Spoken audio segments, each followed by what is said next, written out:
1년 매출 380조 원, 7개 품목 대개시장 점유율 1위, 최고 최대의 명실상부 대한민국 재계서열 1위, 거대한 그 이름 삼성그룹.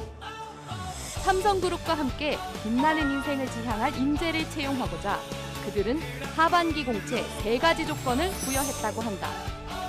끊임없는 열정으로 미래에 도전하는 인재, 창의와 혁신으로 세상을 변화시키는 인재, 정직과 바른 행동으로 역할과 책임을 다하는 인재.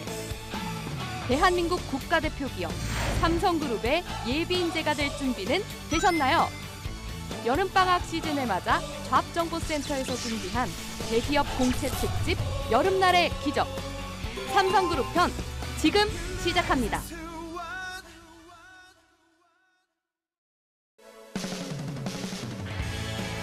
안녕하세요. 취업정보의 모든 것 잡정보센터의 김승재입니다. 안녕하세요. 이은정입니다. 네, 한 취업 포털에서요 대학생들 대상으로 설문조사를 실시했는데 전체 응답자 중에 53.6%가 여름방학에 스펙을 쌓으려고 학원을 다니겠다.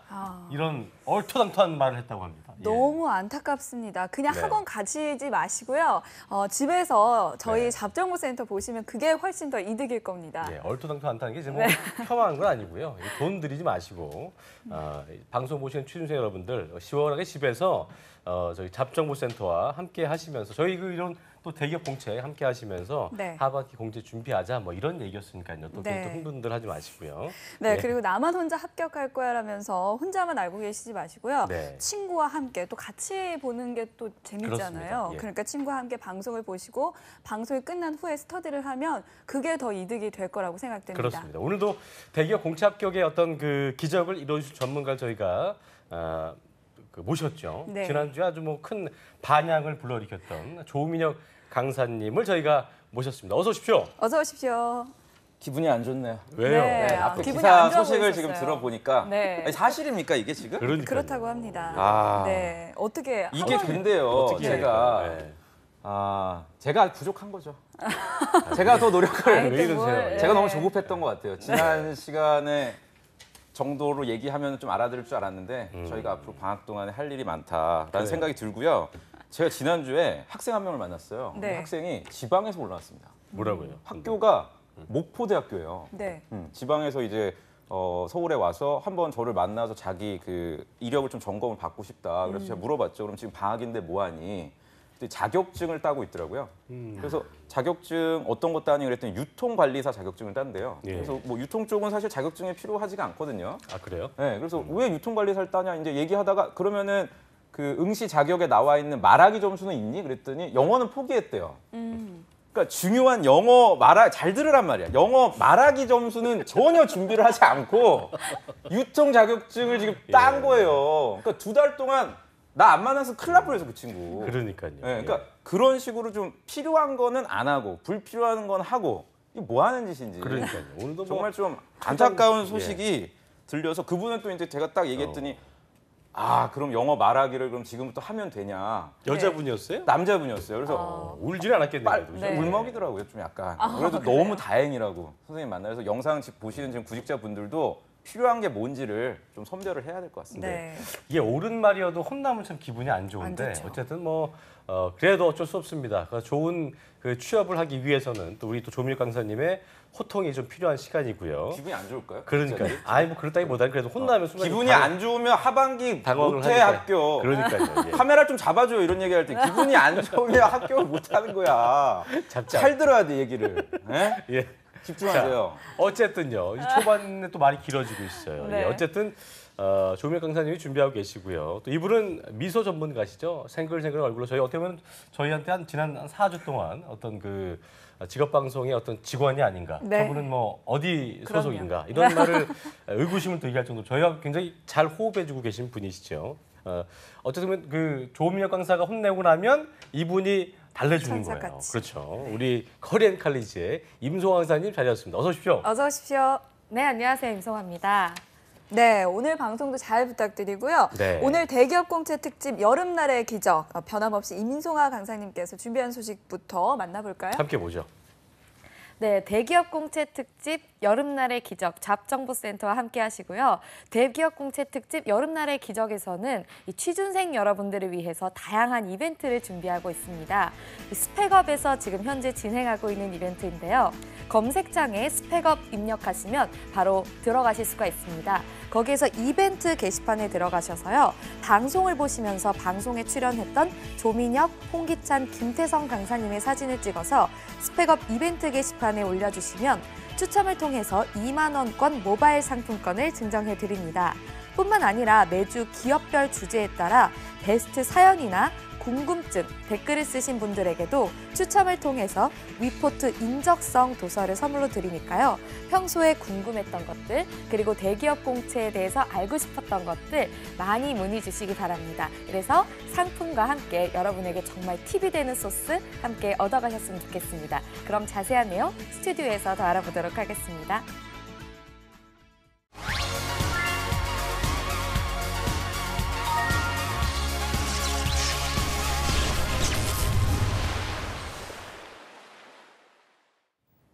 네, 잡정보센터 대기업 특집 여름날의 기적 저희가 2주차 함께 하고 계십니다. 네. 지난주에서 이번 주도 이제 그 삼성 어떤 우리 기업의 어떤 최고 기업 국가대표 기업이 할 수 있는 네. 삼성그룹에 대한 공채 합격 비법을 이번 주도 알아볼 텐데요.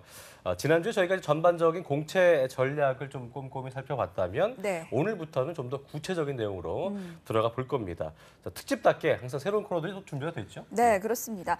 이번 순서는 삼성그룹 공채에 대해서 취준생들이 가장 궁금해하는 비밀을 공개해드린 시간을 마련해봤는데요.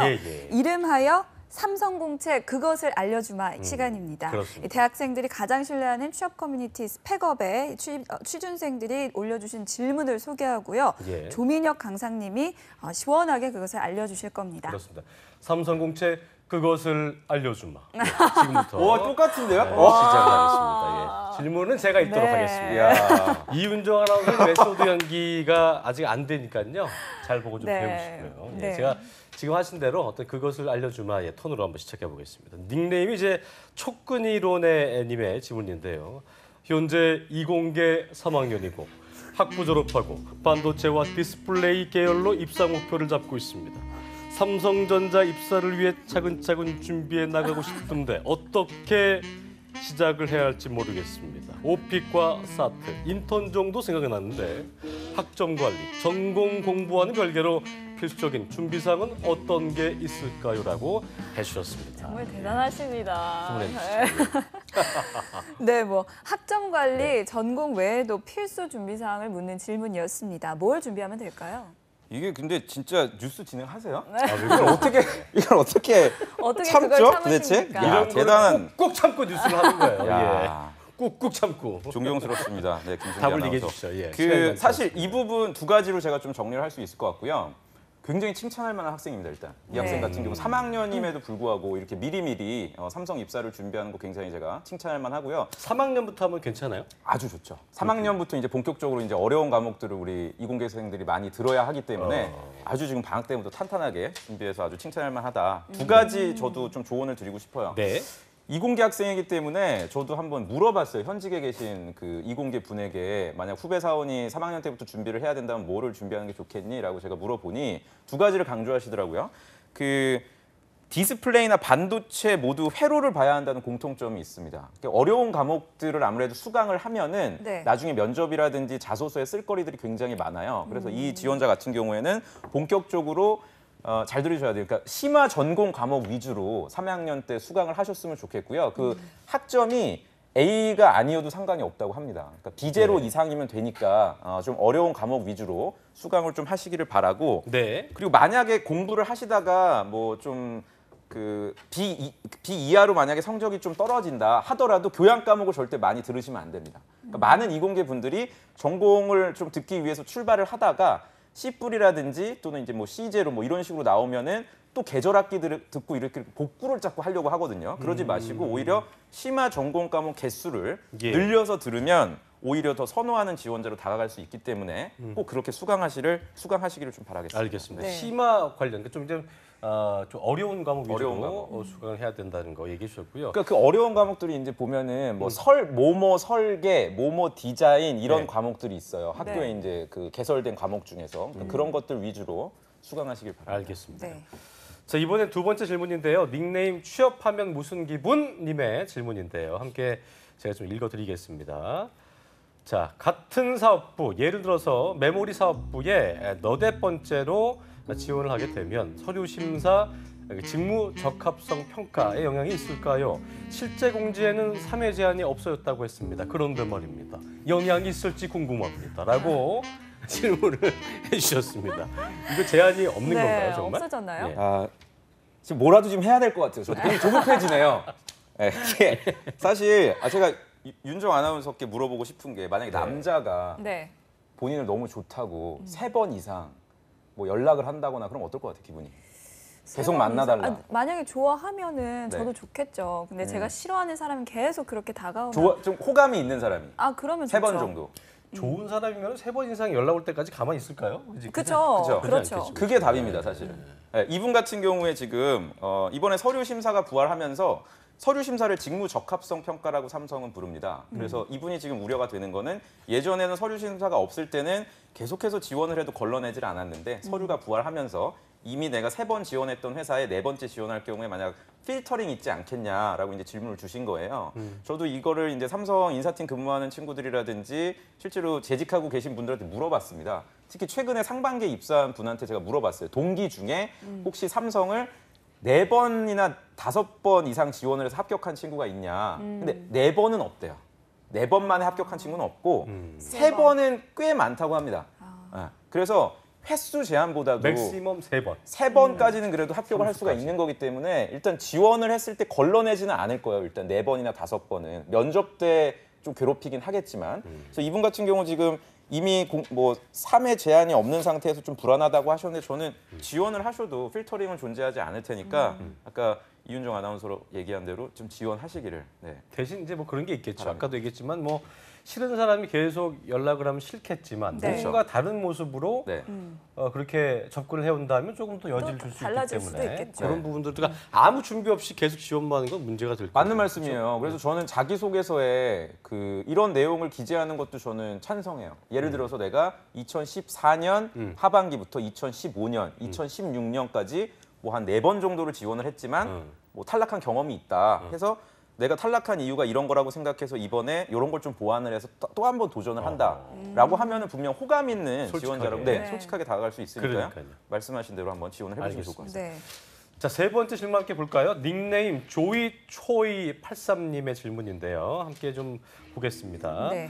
안녕하세요. 추첨을 통해서 방송에서 고민 상담해 주신다고 하셔서 글을 남기게 됐습니다. 삼성 자소서 3번 항목, 최근 이 시사 이슈인데 3번 항목 관련 궁금한 점이 있습니다. 최근 시사 이슈라고 하면 두세 달 전에 것을 작성해도 되는지 궁금합니다. 예를 들면 이번 하반기 삼성 자소서에 브렉시트 관련 글을 쓴 것이 적합할지 궁금합니다. 알려주십시오. 라고 하셨습니다. 네. 가장 핫한 이슈죠. 맞죠. 네. 주제로 적합할까요? 이게 굉장히 집중이 잘 되네요. 이렇게 네. 읽어주시니까 네, 막판에 강사님 위해서 네, 해드리는 거예요. 감사합니다. 이게 이런 사실은 방송이 어디 있어요? 맞아요. 네. 3번 항목 질문이 굉장히 많으시더라고요. 저도 네. 그 질문방에 들어가서 봤는데 자소서 항목 최근 사회 이슈에 대해서 어떤 주제를 써야 되냐 이제 이런 질문이 많아요. 사실 구체적인 자기소개서 항목에 대해서는 내일 저희가 좀 다루긴 할 텐데 제가 결론만 좀 간단하게 말씀을 드리면 네. 꼭 브렉시트 같은 이런 시사적인 주제가 아니어도 상관은 없습니다. 그러니까 예를 들어서 그냥 편하게 읽을 수 있는 뭐 연예 기사여도 되고요. 뭐든 상관은 없어요. 다만 지난 시간 말미에 제가 강조드렸던 그 사안에 대한 균형 있는 판단력을 좀 보여주실 수 있는 그러니까 한쪽으로 편향된 시각이 아니라 고루고루 내가 균형돼서 사고할 수 있다는 점을 어필하셔야 될 것 같아요. 그러니까 그렇군요. 주제는 너무 그렇게 크게 염두에 두실 필요는 없을 것 같습니다. 제가 근데 이거는 이제 답변용이고 실제로 일선에서 학생들 그 자소서를 보면요. 다 똑같아요, 내용들이. 그러니까 내 얘기는 똑같이 다 브렉시트를 맞아요. 주야장천 쓰면은 네. 그게 또 변별력이 없지 않겠냐는 거죠. 이번에 상반기 때 3월 달에 그 공채 자소서를 제가 보니까 80% 이상이 알파고요. 아. 네, 그 시사적인 이슈를 뭐 사실 그 시사도 아니고 그냥 그렇죠. 항상 일면에 나왔던 그런 기사를 갖다가 쓰다 보니까 결론도 뭐 결국 IT가 위협하지 않겠냐 인류를 그런 식으로 좀 똑같은 얘기들로만 풀어내는 경우가 많았는데 꼭 그러실 필요는 없다 저는 라고 좀 정의를 해드리겠습니다. 알겠습니다. 네. 자, 계속해서 네 번째 질문 읽어보겠습니다. 이번엔 여자분 같아요. 스케이터 걸림의 질문인데요. 나름대로 한번 좀 음성 변주해서 해보겠습니다. 음성을 변조해요? 이거를? 삼성은 석사학위를 인정해주고 살고 있는데요. 이 방송 뭐예요? 오히려 그런 점 때문에 석사학위 소지자를 더 기피할 수도 있다고 들었습니다. 노력하네 진짜. 직무에 큰 도움이 되는 전공이 아닐 수도 있는데 뽑으면 연봉이나 직위에서 인정해줘야 하니까요. 걱정해야 하는 부분일까요? 아니면 어떻게든 직무와 연결시켜서 어필할 필요가 있을까요? 라고 해주셨습니다. 예. 자, 안 되네요. 이거. 정말. 네, 석사학위가 오히려 마이너스가 되지 않을까 걱정을 하고 계십니다. 어떻습니까? 맞습니다. 석사 학위 소지자들 굉장히 요새 많아요. 특히 이제 인문계 분들 같은 경우에는 이제 취업이 안 되다 보니까 그냥 무분별하게 일단 이것도 우후죽순으로 뭐 예를 들어서 보통 동대학원이라고 표현하잖아요. 그렇죠. 학부생일 때 다녔던 그 학교 그냥 그대로 교수님 또 이렇게 알고 하니까 지원해서 그 자기 어떤 공백기를 없애는 경우가 많은데 저는 일단 인문계생 같은 경우에는 지금 혹시 석사를 생각하고 계시는 분이라면 석사 진학은 좀 반대고요. 이공계 분들 같은 경우에는 좀 생각할 필요는 있을 것 같아요. 근데 이분 같은 경우 제가 읽어보니까 아마 이공계 분이 아닐까라는 생각이 듭니다. 일단 지금 봤을 때 삼성전자라든지 이런 데 지금 관심이 있으실 것 같아서 이공계 같은 경우에 입사하시게 되면은 그 호봉이라고 하죠. 그러니까 대우 수준은 분명 좋게 줘요. 그러니까 예를 들어서 월급이 학부생에 비해서는 뭐 한 10만 원에서 한 20만 원 정도 더 받게 되죠. 그러니까 뽑는 사람 입장에서 그거는 인사 규정이 명확하게 나와 있는 상황이기 때문에 그렇게 우려하지 않으셔도 될 것 같아요. 우선은. 그리고 오히려 자기가 배웠던 전문성을 면접이라든지 자기소개서에 어필하실 생각을 하시면 좋을 것 같습니다. 결론적으로 석사라고 해서 어떤 불이익이라든지 뭐 선호하지 않는다 이런 건 없으니까요. 자신감 있게 좀 도전하시길 바라겠습니다. 알겠습니다. 근데 사실 석사분들이 네. 입사하시게 석사잖아요. 저도 이제 저는 문과예요. 네, 저는 문과였기 때문에 별로 그렇게 회사에서 좋아하진 않았어요. 입사했을 때 오히려 막 공격하더라고요. 쓰잘데기 없는 왜 석사를 했냐 뭐 이런 식으로 공격을 하는데 실제로 제가 포스코에 있을 때도 석사분들 채용을 이렇게 해보면 그렇게 적응력이 높지는 않아요. 왜요? 그러니까 석사 같은 경우에 본인이 아무래도 좀 어렵게 스스로 되게 스페셜하다고 생각을 하나? 스웨그 넘치죠. 스웨그. 스웩. 네, 완전히 그냥 고스펙 스웩. 고스펙으로 그러니까 보통 석사로 입사하시는 분들은 이 회사 말고도 다른 회사를 중복 합격하는 경우가 많거든요. 그래서 오히려 뽑는 사람 입장에서 조금 좀 조심스러워하는 경우가 많아요.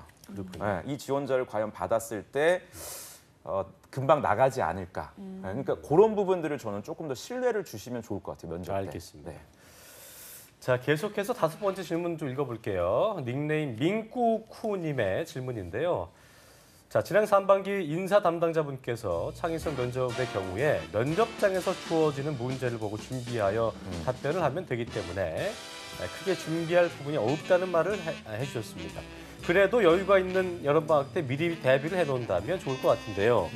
취업준비생 입장에서 창의성 면접 관련해서 미리 준비할 부분이 있나 꼭 조언해 주실 내용이 있다면 알려주십시오라고 해주셨습니다. 네. 미리 준비를 해야 할까요? 아니면 미리 그때 가서 준비하는 건 해야 나쁠 건 없을 될까요? 것 같은데. 그러니까 사실 이 면접 부분에 대해서는 저희가 또 목요일날 김태형 선생님이 또 전문가시고 아마 자세하게 다뤄주실 것 같아서 제가 이거를 뭐 크게 구체적으로 다루진 않겠지만 양극화에 대해서 어떻게 생각합니까? 이윤정 아나운서? 양극화에 대해서 양극화 현상, 대한민국의 양극화 현상에 대해서. 해결이 돼야 된다고. 네, 저런 식으로 하면 떨어집니다. 네, 계속. 그래서 제가 삼성을 네. 못 가나 봅니다. 그러니까요. 삼성이 좋아하는 인재는 아니잖아. 농담이고요. 이게 나왔던 문제예요. 창의성 면접 질문이었어요. 어쩜 좋아. 우리 이윤정 아나운서 무식이 탄로난 거 여기서. 공부를 좀 더 해보도록 하겠습니다. 네. 저희는 지금 대표 아나운서와 함께하고 있습니다. 연합뉴스의 대표 아나운서. 예, 함께하고 계십니다. 양극화 현상에 대해서 네. 창의성 면접 때 물어봤어요. 제가 이걸 왜 말씀을 드렸냐면 보통 이제 그러니까 창의라는 단어를 들으면 구직자들이 뭐 예를 들어서 서울 시내에 바퀴벌레가 몇 마리냐, 뭐 전봇대가 몇 개냐, 이제 이런 소위 페르미 추정이라 그래서 이런 수치화된 능력을 평가하지 않을까라고 착각하게 됩니다.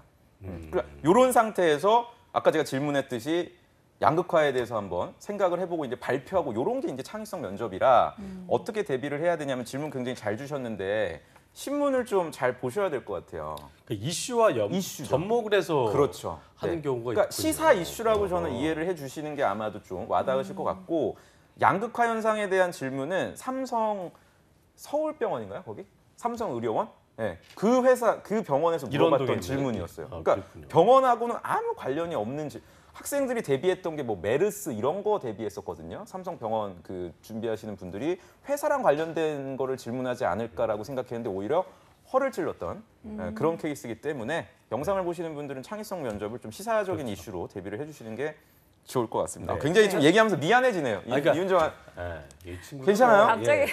개그를 받은 거죠. 뭐. 그럼요. 네. 당연하죠. 네. 그렇게 제가 네, 좀 그렇죠. 포장을 하는 정리를, 걸로. 네. 예.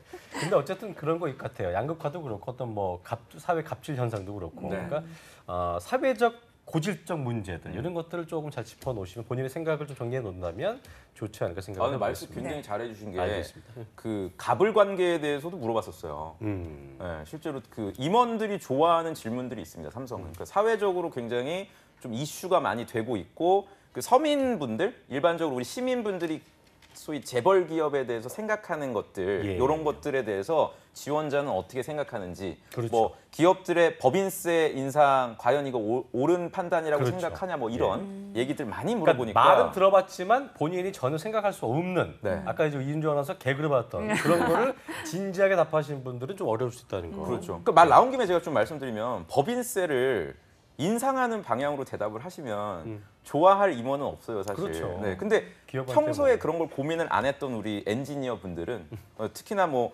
총학생회라든지 이제 그렇죠. 이런 데 들어가서 기조가 대자보 약간 붙이고 진보 성향 분들은 또 그게 기조가 나올 수 있기 때문에 그렇죠. 이제 그런 주의를 분들은 좀 하셔야죠. 자기도 모르게 예. 법인세를 인상해야 된다 그렇습니다. 이런 얘기를 하게 됩니다. 주의하셔야 되겠죠. 자, 6번째 질문을 소개해 보겠습니다. 닉네임 스타블러썸님의 글인데요.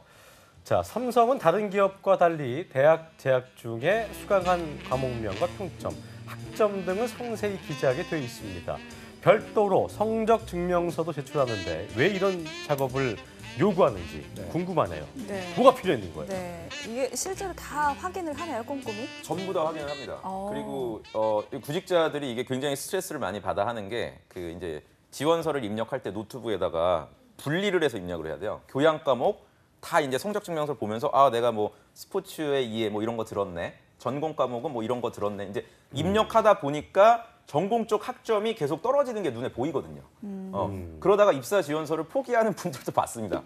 실제로. 그러니까 영상 보시는 우리 구직자분들은 입력 완전히 끝까지 다 하셔야 되고요. 괜히 좌절을 미리 하실 필요는 저는 없으실 것 같고. 네. 두 번째 저도 이 사례를 하나 말씀을 드리면 회사에 근무할 때 교수님들에게 물어봐요.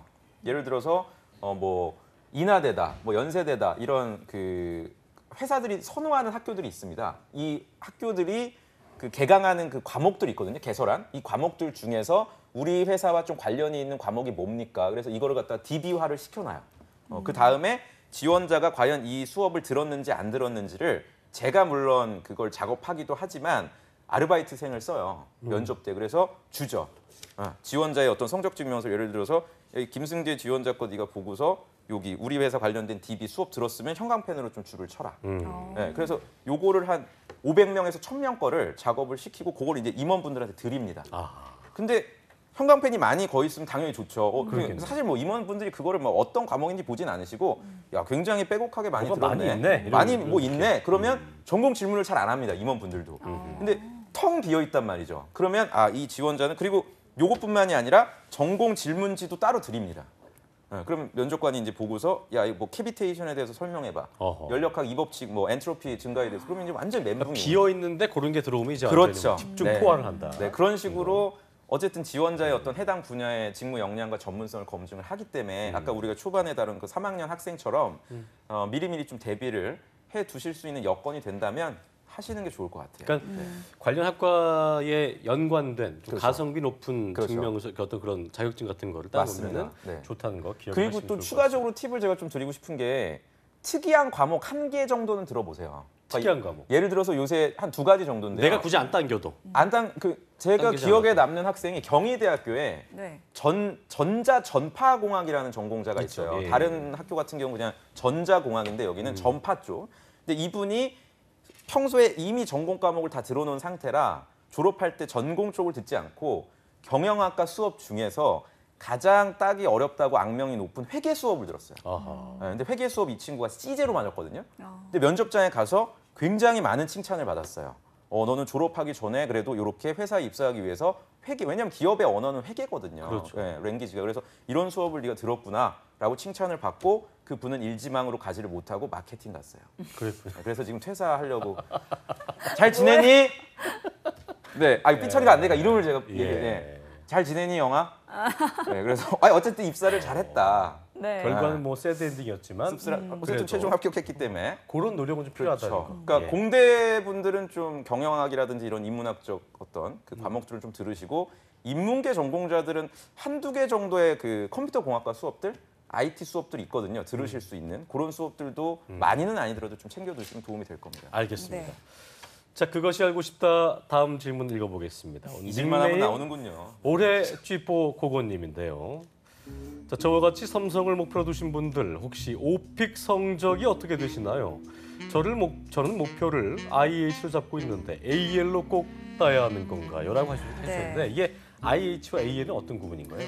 AL이 이제 토익 기준으로 따지면 한 950 정도라고 보시면 되고요. 네, IH가 850에서 한 900점 사이 정도. 둘 다 높네요. 그렇죠. 근데 최고점이 이제 AL, 어드밴스드 레벨이라고 그래서 가장 최고점인데 무덤 파지 마세요. 라고 저는 그냥 얘기를 좀 해드리고 싶어요. 되게 일목요연하지 않아요? 그냥 뭐 제가 구차하게 뭐 어쩌고 설명할 게 그냥 무덤 파지 마세요. 그러니까 예를 들어서 IH 정도만 따면 그냥 영어 곧잘 하는구나 그러고 다른 질문으로 넘어가는데 AL을 땄단 말이죠, 이 친구가. 그러면 지금부터 자네는 우리는 우리말로 물어볼 테니까 본인은 영어로 대답하게. 뭐 한석봉도 아니고 이제 이렇게 되는 거예요, 면접이. 힘들 수 있구나. 그래서 괜히 저는 무덤 파지 마시고 그냥 자기 지원한 그 삼성 같은 경우에는 그 지원 자격이 딱 나와 있습니다. 그러니까 예를 들어서 SDS 같은 그런 IT 회사 같은 경우에는 최저 레벨 IL 수준, 아주 적은 레벨 수준을 원하거든요. 그러니까 전자는 전자 같은 경우는 뭐 한국총괄 같은 경우는 IM 2, 3 뭐 이런 식으로 명확하게 규정을 다 해놨으니까요. 그것만 충족되시면 저는 따지를 마시고 물론 특별히 영어를 잘해야 되는 분야가 있어요. 종합상사. 종합상사, 삼성물산 같은 경우에는 물론 그거는 그 영어 성적을 떠나서 이메일이라든지 업무 자체가 영어로 이루어지기 때문에 그건 영어가 필수니까 그건 당연히 중요한데 그 외에 다른 분야는 무덤 파지 말아라. 라고. 그러니까 본인이 한 네이티브나 적어도 준 네이티브 정도의 어떤 실력이 아니라면 괜히 좀 무덤 파는 건 하지 않는 걸로. 그렇죠. 그러니까 이윤정 아나운서 같은 경우에는 지난 시간에 그 중국 쪽에 기가 막히죠. 뭐. 중국 쪽 갔다 왔다. 중국도 저기 있지 않나요? 신 HSK. HSK 몇 있죠. 급이세요? 저는 예전에 5급 딴 적이 있어요. 5급. 네. 6급 따셔야죠. 6급 따야죠. 6급 네. 깝시다 우리. 네. 그래서 다음 달에 제가 여쭤볼게요. 회화가 개인이기 때문에 뭐 아주 잘한다는 걸로 저희가 그렇게 알고만 있습니다. 네. 검증된 건 없나요? 건 없습니다. 네. 어쨌든 괜히 너무 높은 본인의 수준보다 높은 거를 봐서 무덤판 행위를 하지 마라 이렇게 얘기 정리해 주셨습니다. 마지막 질문인데요. 닉네임 콩22님의 질문인데 좀 길어서 이건 그냥 읽겠습니다. 제가. 같은 회사 계열일 경우에 사업 부문별로 같은 전공자끼리 같은 성별끼리 경쟁해야 한다는 이야기를 들었습니다. 예를 들어서 삼성전자의 DS 부문 설비 엔지니어 직군을 뽑을 때 전기 전자 전공 남자 0명, 여자 0명, 기계 전공 남자 0명, 여자 0명, 재료 금속 전공, 화학 화공 전공 남자 0명, 여자 0명 이런 식으로 전공별 성별로 미리 TO를 정해놓기 때문에 채용 단계부터 같은 전공자끼리 또한 같은 성별끼리만 경쟁을 하게 될 것이라는 거 들었습니다.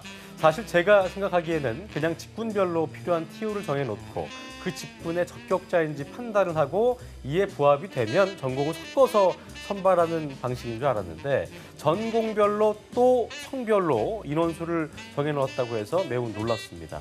이것이 사실인지 궁금하고요. 그리고 다른 기업도 이런 식으로 미리 선발 인원을 정해놓는지 궁금하네요. 라고 해주셨습니다. 네. 어떤 건가요? 자세하게 말씀해 주시죠. 이분 상품 드릴 수 있나요? 네, 이분 그럼요. 저희 제작진. 상품. 제작 없네요. 제가 아무것도. 상품 드려야 될 것 같은데. 연기력이 아주 이분 아주 좋아요, 질문. 굉장히 그러니까 한마디로 이거예요. 예를 들어서 내가 마케팅에 지원을 했다면 전공 정도만 부합하면 일단 여러 가지 전공을 섞어서 마케팅 부서에 갈 수 있지 않겠냐라고 이제 생각을 했는데 자기가 이제 조사를 해보니까 마케팅 부서 안에서도 뭐 영문과 몇 명, 뭐 이런 식으로 뭐 경영학과 몇 명, 뭐 철학과 몇 명, 정치외교학과 몇 명 이런 식으로 아주 세분화되고 또 지역별로도 나눠져 있지 않냐 이런 굉장히 조사를 많이 할 수 있는 질문을 해주셔서 예. 굉장히 칭찬할 만하고 이분이 얘기해 주신 게 답입니다 사실. 무슨 말 제가 하나 예를 들어드리면 저도 포스코에서 근무를 할 때 설비 엔지니어를 채용을 한다 그러면 인원을 정해놔요. 30명 정도.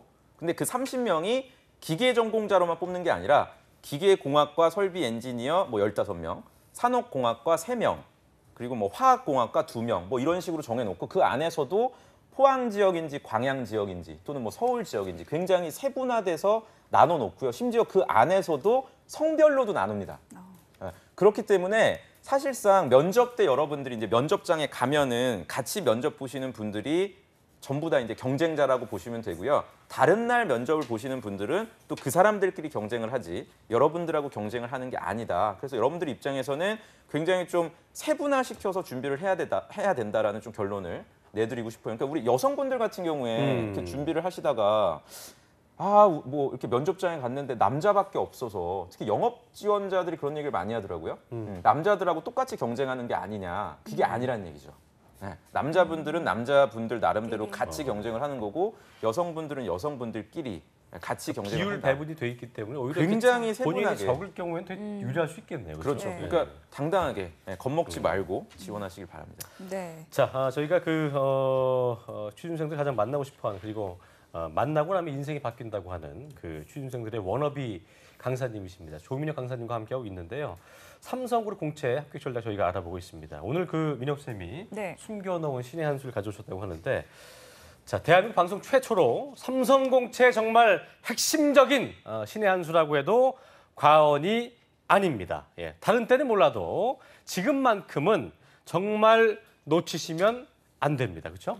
그럼요. 네. 네. 삼성그룹 공채 방송에서 최초로 공개되는 오늘 신의 한 수는 이은정 아나운서. 예. 네, 대한민국 방송 사상 최초로 공개하는 삼성그룹 최고의 신의 한 수 네. 40초 후에 공개됩니다. 40초. 네.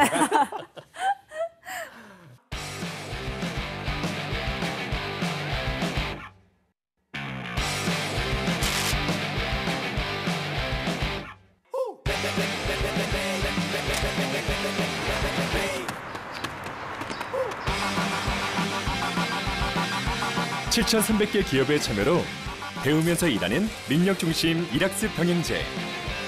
일학습 병행제로 꿈을 향해 달리고, 일학습 병행제로 직무 능력을 배우고, 스펙보다 능력으로 인정받는 대한민국. 능력 중심 사회는 일학습 병행제로부터. 네, 40초 시간이 지났습니다. 예, 뭐 따라해봤는데요. 네. 되게 야심차게 준비했는데 되게 좀 없어 보이네요. 예.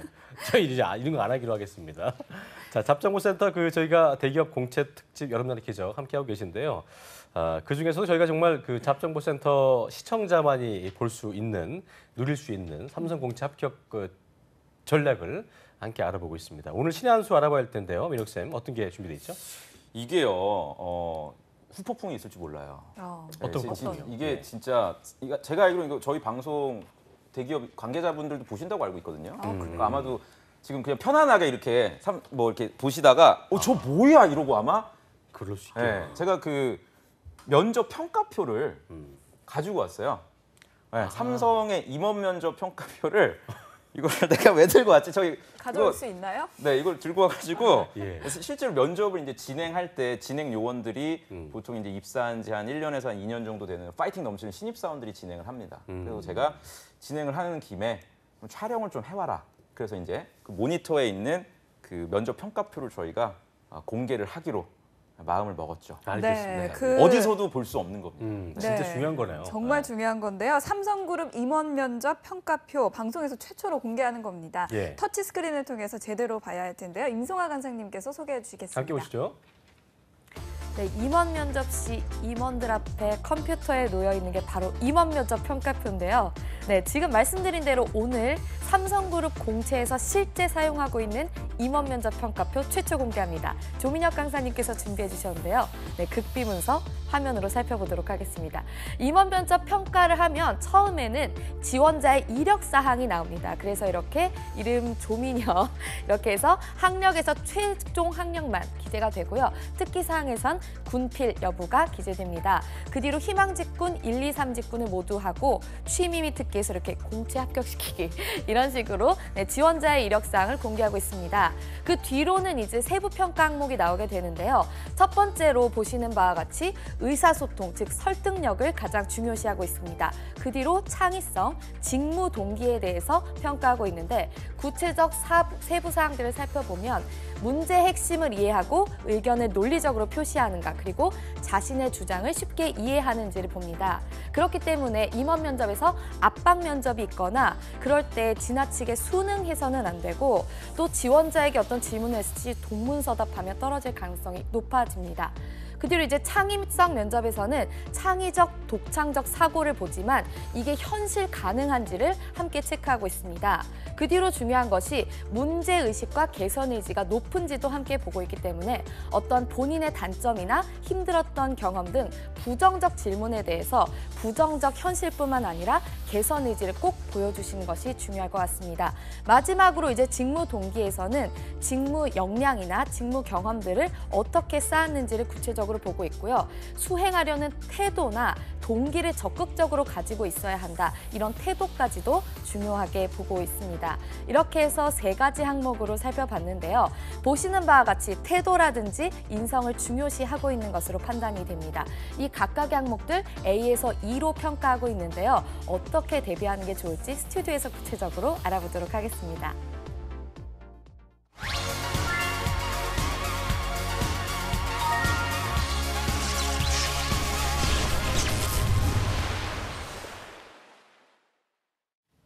네, 삽장보센터 대기업 공채 특집 여러 나라의 기적 8주간의 프로젝트 함께하고 계신데요. 오늘 2주차 시작을 했습니다. 네.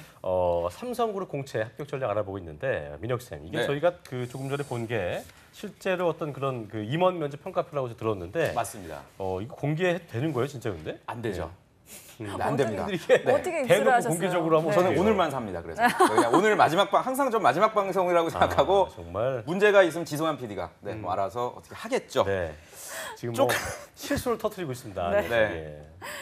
그러니까 어떻게 이걸 또 입수를 지금 하셨어요? 조금 제가 그래서 시간도 저희가 없고 그래서 네. 마지막 이거 중요해서 좀 진지하게 제가 좀 말씀을 드릴게요. 요번에 네. 여기 보시면 일단 여러분들 한 3가지 정도 제가 강조를 드리는데 첫 번째는 뭐냐면 처음에 나왔던 게 이력이 나오잖아요. 특기하고 희망 직무, 취미 뭐 이런 것들 이게 다 면접 질문이 되는 겁니다. 그러니까 예를 들면 저거 이제 실제로 제 그 학력을 썼는데 저는 학부 때는 법학을 전공했거든요. 이제 그것도 들어가요 저기. 그러면 굉장히 생뚱맞은 거거든요. 왜 하필 경영대학원을 너는 진학을 했니? 이런 식으로 이제 물어보게 되고요. 그다음 보시면 또 만기 제대, 네, 보직도 이제 확인하게 되죠. 그리고 직무도 1지망은 왜 인사 쪽인데 2지망은 총무냐? 뭐 이런 식으로 모든 걸 하나하나를 다 점검하기 때문에 지금 영상 보시는 취준생들은 거짓 없이 정말 쓰셔야 돼요. 이거를 갖다가 대응하기가 어렵습니다. 면접장에 가서. 그래서 솔직하게 점검할 수 있는 저런 내용들을 좀 신경을 써야 된다. 그리고 두 번째는 또 평가표 아까 보시면 창의성 부분에 있어서 문제 인식과 개선 의지가 높은지를 물어봤잖아요. 예. 이걸 아까 전에 제가 이윤정 아나운서에게 질문했던 그런 양극화에 대해서 질문을 했듯이 네. 요 문제점을 갖다 얼마나 지원자가 명확하게 인식하는지를 사실 평가를 합니다. 그러니까 요 창의성 부분이 어떻게 보면 지금은 아마 따로 별도의 창의성 면접 전형으로 빠지지 않았나라는 생각이 들어서 요 항목들을 여러분들이 좀 기억을 하셔야 될 것 같아요. 어떤 거를 지금 점검을 하는지. 임원들의 노트북에 요 지금 보셨던 것들이 다 담겨져 있어요. 그리고 심지어 이제 사진까지도. 그리고 요게 어떻게 보면 제가 그래도 공개를 할 수 있었던 이유가 뭐냐면 이게 근데 민혁 쌤이 시험 봤을 때 그거예요? 아니요. 지금 지어온 거죠? 아니요. 요 항목들이요. 요거는 이제 그렇죠. 그냥 제가 쓴 이제 거죠? 쓴 거죠. 2015년 상반기 그 면접 평가표였고 제가 요거를 보고서 굉장히 놀랬던 게 포스코도 요렇게 평가를 했거든요. 네, 채용 담당자일 때 임원분들이 이제 면접 진행을 하시지 그걸 않겠습니까? 회사끼리 공유하나 봐요? 그걸 제가 이제서야 안 거예요. 저도 이거를 보고서 내가 예전에 채용 담당자일 때 그 임원분들 앞에 노트북에 구현했던 그 소위 그 포맷이랑 다르지 않구나라는 걸 제가 알게 되고서 기업들이 결국 평가하는 거는 이렇게 정량화를 시키더라고요. 여기 보시면 아까 임송아 강사님이 말씀을 해주신 대로 A부터 E까지 구간을 나눈다고 했잖아요. 이게 A가 100점, B가 90점 이런 식으로 점수화를 시킵니다. 그래서 면접이 이제 딱 뭐 김승재 씨 오늘 수고했어요. 그러고 이제 지원자가 나가면 클릭을 딱딱 하는 거예요.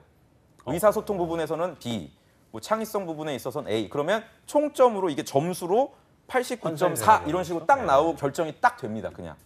다시 말해서 면접장에서 그래서 여러분들이 정말 최선을 다하셔야 되고 정량화시킬 수 있는 것들은 최대한 숫자로 표현을 해주셔야 그때 면접장에서 신뢰를 좀 얻을 수 있지 않나라는 생각이 들고요. 제가 마지막으로 한 가지만 좀 더 강조를 드리면 삼성은 특이하게 지난 시간에 우리가 자소서 항목을 알아봤듯이 삼성 자소서 항목 1번이 뭐였죠? 이은주 아나운서? 네. 전 저 미소가 너무 좋아요. 살려달라는 어떤 그런. 일부러 지금 왜 나만 갖고 그래? 약간 고의적인 겁니다. 네. 1번 항목이 취미 특기였어요. 삼성은 특이하게 그 취미 특기를 자소서에서 물어보고 있고 그 내용이 지금 여기 바로 입력하게 돼 있거든요. 제가 이걸 우스갯소리로 그냥 BY 랩을 쓴 게 아니라 지금 뭔가 이렇게 이슈가 되고 있고 지금 면접관하고 이렇게 얘기할 수 있는 살아있는 주제를 저는 쓰시는 게 아무래도 관심을 받을 수 있다. 그러니까 뭐 독서, 음악 감상, 물론 이것도 음악 감상인데 지금 뭔가 TV에 나오고 언론에 나오고 이럴 만한 어떤 주제를 써주시면 좋을 것 같고요. 제 예전에 학생 중에 한 명이 특기에다가 고기 굽기를 썼어요. 정말 별로예요, 그런 거는. 왜냐하면 고기 굽기는 돌더라고요, 이게. 취업, 카페 이런 거 써야 특이할 수 있다. 그러니까 특이한 걸 원하는 게 아니라. 잘해서 썼었는데. 안 썼어요. 저는 술을 못 마시기 때문에 군대 때 고기 이렇게 구웠어요. 그래서 어느 순간부터 되게 전문가가 되는 그렇죠. 그런 일이 있었는데. 그러니까 괜히 이렇게 좀 너무 특별한 걸 좀 쓰시기보다는 면접관하고 현실적으로 얘기할 수 있는 것들을 써주시기 바랍니다. 네, 끝으로 저기 우리 또 오늘 수업 재밌게 보신 우리 그 취준생을 위해서 한 말씀 해주시죠. 네. 마지막으로. 시간이 더 많았다면 더 자세하게 평가표 다룰 텐데 저희가 기회가 있으면 나중에 또 다루도록 하고요. 삼성 같은 경우에는 어쨌든 굉장히 포맷이 정해져 있고 체계화된 어떤 그 구직 그 프로세스를 갖춘 회사입니다. 그만큼 여러분들이 성과를 내기 위해서 준비를 잘 하신다면 얼마든지 합격하실 수 있을 거라고 생각하니까요. 네. 내일 방송, 뭐 수요일, 목요일 방송까지도 계속해서 시청해 주시면 좋을 것 같고 제가 아까 보니까 그 사진 올려주시면 뭐 상품 있잖아요. 내 사진만 안 올렸어. 그러니까 지금 영상 보시는 분들 사진 앞에 딱 찍어달란 말이에요. 아니 김태성 쌤만 올렸더라고요. 그래요. 알겠습니다. 아유, 정말 열심히 하면 뭐해? 사진 좀 올려주세요. 사랑합니다. 예, 대기업 공채 특집 여름날의 기적 삼성그룹 공채 합격 전략 재미로 시작해서 의미로 저희가 끝났습니다. 리포트의 조민혁 강사님과 함께했습니다. 고맙습니다. 감사합니다. 네, 오늘도 수고해주신 커리어 칼리지의 임송아 강사님 고맙습니다. 고맙습니다. 네, 감사합니다. 네, 잡장고센터 1부 마치겠고요. 잠시 후 2부에서는요. 전국 각지의 생생한 채용 정보 알아보는 시간이죠. 일자리 방방곡곡 시간이 준비되어 있습니다. 네, 취업 준비생들을 위한 발빠른 소식을 알아보는 시간이죠. 취업인 뉴스도 마련되어 있습니다. 저희는 잠시 후 2부에서 뵙겠습니다.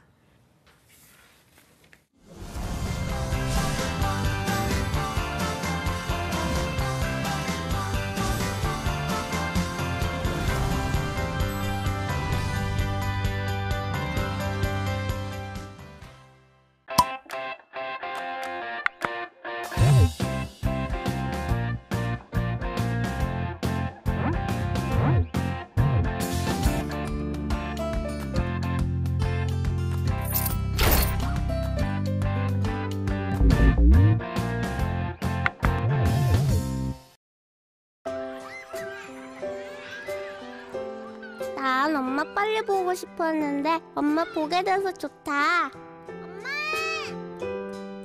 하루 종일 볼 수는 없지만 그렇다고 해도 하루 종일 맡기긴 싫고. 엄마! 일하면서 늘 아이 걱정이 많았는데 이제 안심이 돼요. 7월부터 맞춤형 보육이 시행됩니다. 시간에 맞춰 편하게, 필요에 맞춰 다양하게. 아이가 행복해지는 맞춤형 보육. 좋다 좋아. 내 맘을 어떻게 알았지? 맞춤형 보육. 닥쳐 시험은 기본이고 토익까지 만점 뭐 학년수 공모전 자격증의 중점 봉사활동 인턴십 스펙 쌓기 설정 불합격하셨습니다. 근데 이게 뭐야 취업은 다시 원점 No spec no spec 그만도 똑같은 일을 swag go swag 보여줘 너만의 능력 스펙과 능력은 별개란 게 문제 능력 중심으로 바뀌어야 돼 이제 NCS로 시작하는 일학습 병행제 능력 있는 내가 바로 대한민국인 No spec no spec 그만도 똑같은 일을 swag go swag 보여줘 너만의 능력 No spec no spec 그만도 똑같은 일을 swag go swag 보여줘 너만의 능력 스펙보다 능력으로 인정받는 대한민국. 능력 중심 사회는 NCS로부터.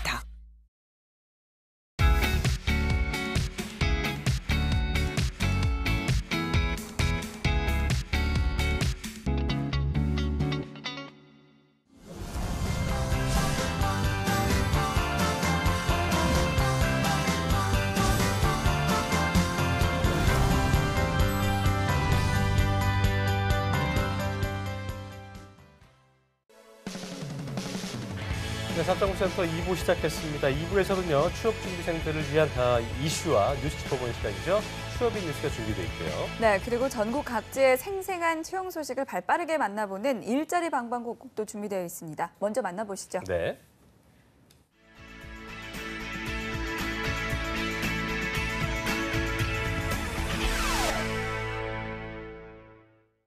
네, 일자리 방방곡곡 오늘은 광주로 가보겠습니다. 네, 광주 고용복지플러스센터의 김건호 주무관님 전화 연결되어 있습니다. 주무관님 안녕하세요. 안녕하세요. 네, 안녕하세요. 광주 고용복지플러스센터 김건호 주무관입니다. 네, 광주 지역 채용 소식 궁금합니다. 바로 소개해 주시죠. 네, 이번 주 소개해드릴 기업 광주 지역 구인사업장은 광산구 시설관리공단입니다. 네. 네, 광주시 광산구 보진도로에 위치한 공공시설물 위스탁 관리, 골프장 관리, 컨설팅 서비스 업체로서 환경미화원 7명 채용할 계획입니다. 예. 네, 7명 환경미화원 7명 채용하는 건인데요. 많이 채용하는 편인데 주로 어떤 업무를 하게 되는 건가요? 네, 생활 폐기물 수집 및 운반 업무를 담당하게 됩니다. 네, 지원 자격은 어떻게 될까요? 네, 지원 자격은 학력과 경력 모두 무관하고요. 네네. 폐기물 운반 업무이기 때문에 운전면허는 꼭 필요합니다. 네, 그리고 궁금한 게 이제 환경미화원 채용할 때 체력 측정한다고 들었는데 이게 진짜인가요? 네, 맞습니다. 예. 1차 서류 심사에 합격하시면 2차 서류 체력 측정을 받게 됩니다. 예, 그렇군요. 네, 검사 항목은 악력, 잇몸 일으키기, 앉아 잇몸 앞으로 굽히기, 제자리 멀뛰기 등을 측정하게 되는 거죠. 네. 그렇다면 급여 부분은 어떻습니까? 네, 급여는 연봉 3,500만 원 이상이며 네. 접수 마감은 이제 7월 18일까지입니다.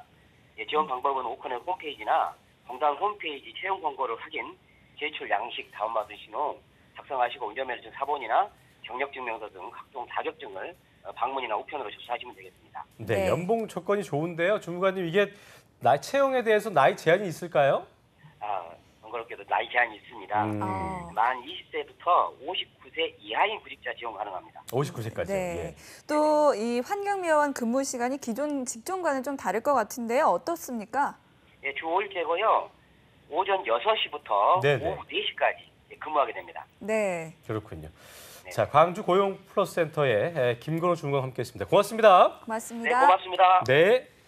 네, 이번에는 경기 지역 연결해 보겠습니다. 수원고용복지플러스센터의 김정은 주무관님 안녕하세요. 안녕하세요. 네, 안녕하세요. 수원고용복지플러스센터 김정은 주무관입니다. 네, 경기 지역에 인재를 구한 기업 어디입니까? 네, 오늘 소개해드릴 구인사업장은 주식회사 세경하이테크입니다. 예. 수원시 권성구 산업로 고색동에 소재한 LCD 및 휴대폰 테이프 제조업체로서 전자공학 기술자를 2명 채용합니다. 네. 세경하이테크에서 전자공학 기술자 2명 채용권인데요. 주로 어떤 업무 담당하게 됩니까? 네, 일본 업체와 협력하여 공정관리 및 개선 업무를 담당하게 됩니다. 그렇군요. 네, 일본 업체와 일을 하려면 일본어 능력이 좀 중요할 것 같은데요. 그렇겠네요. 어떻습니까? 예, 맞습니다.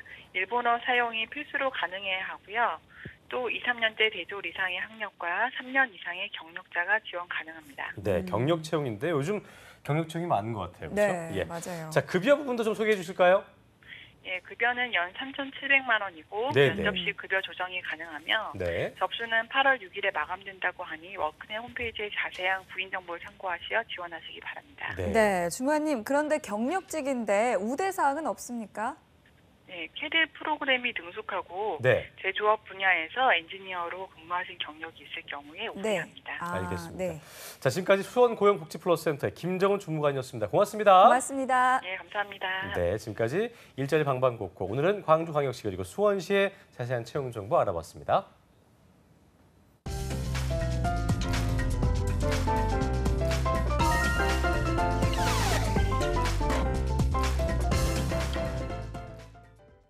네, 쇼비뉴스 오늘은 훈남 아나운서죠. 이남규 아나운서와 함께하고 있습니다. 어서 오십시오. 어서 오십시오. 네, 안녕하세요.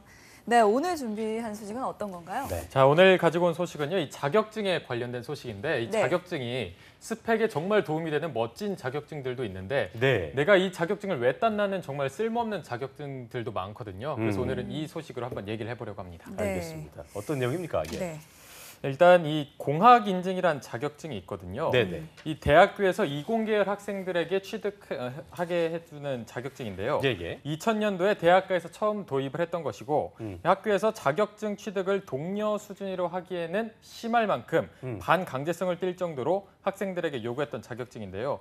최근에 이 공학인증 자격증이 실효성 도마 위에 올라서 공학인증제를 실시하다가 폐지한 대학들이 많아지는 추세라고 합니다. 네, 이 공학인증을 실시하는 협회 뭐 그런 곳에서는 입장이 어떤가요? 네, 이 공학인증 자격을 발급해주는 곳이 공학교육인증원이라는 곳이 있는데 이 공학교육인증원에 실무에 관련이 있냐, 어떤 도움이 되냐 이렇게 질문을 했더니 이 발급을 해주는 이곳에서도 이 실효성에 대해서는 답변하기가 곤란하다면서 말을 아꼈습니다. 그렇군요. 이게 자격증을 발급하는 곳에서조차 말하기 좀 어려운 실효성이란 거라면 그게 좀 뭐 그것 따려고 돈 들이고 시간 들이는 거 하지 마시고요. 좀 이게 허송세월 보내는 거잖아요. 그러니까 공학 인증은 아마 이게 그 국가 자격증이 아닌가 봐요. 네, 그렇죠? 맞습니다.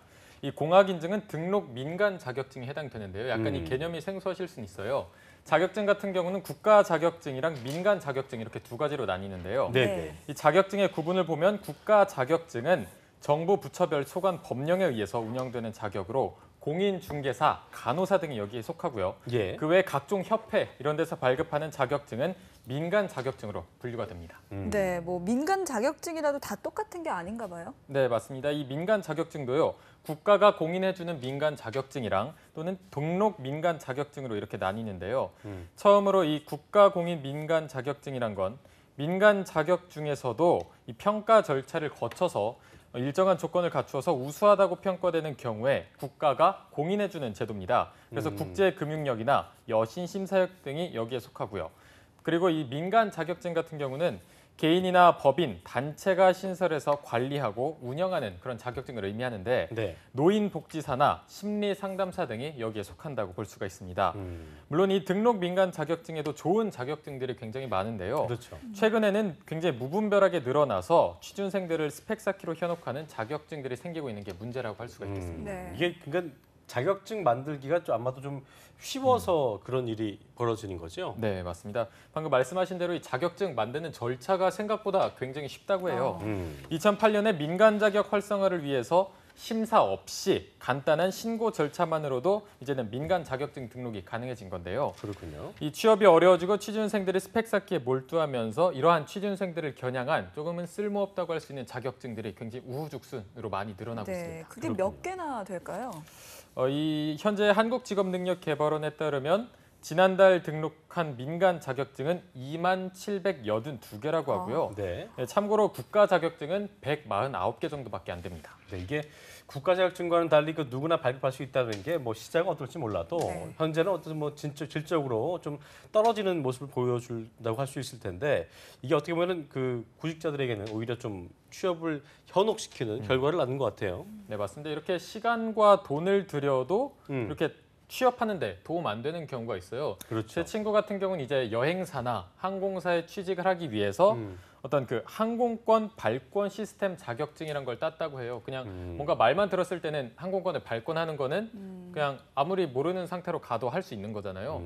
그래서 어쨌든 도움이 된다고 해서 땄는데 막상 지원할 때 그 자격증 쓰는 란이 있잖아요. 거기에 쓰려고 봤더니 그 란에조차 없는 존재하지 않는 그런 자격증이어서 이거를 내가 왜 땄나 이렇게 고민을 하기도 했다고 합니다. 그랬군요. 네, 뭐 첫 직장을 구하는 청년들 그리고 재취업을 준비하는 분들도 모두 무작정 이 자격증만 따는 거 좋다고 믿지는 마시고요. 꼼꼼하게 그렇습니다. 따져보시는 게 좋을 것 같습니다. 그렇습니다. 이게 실효성 없는 그 자격증에 현혹되지 마시고 저희 직업방송 잡정보센터와 함께 하시면서 경력으로 인정받을 수 있는 자격증 정보를 얻으시면 되겠습니다. 네, 지금까지 최빈 뉴스 이남기 아나운서와 함께했습니다. 고맙습니다. 고맙습니다. 고맙습니다. 네, 잡정보센터 오늘도 아주 정신없이 시간이 다 지나갔는데요. 하반기 대기업 공채 대비를 위한 마련한 시간이죠. 네. 대기업 공채 특집 여러분들의 기적. 이게 8주에서 저희가 이제 이번 주가 2주기 때문에 앞으로 뭐 한 달 넘게 시간이 남아있기 때문에 꼼꼼하게 들여다보시면 아주 큰 도움이 될 거라고 믿습니다. 내일도 계속 이어지죠? 네, 내일은 삼성그룹 합격을 부르는 자소서 전략을 소개해드릴 예정이니까요. 네. 내일 방송도 꼭 본방사수해 주시기 바랍니다. 네, 저희는 내일 오전 10시에 다시 웃는 얼굴로 찾아오겠습니다. 시청해주신 여러분 대단히 고맙습니다. 감사합니다.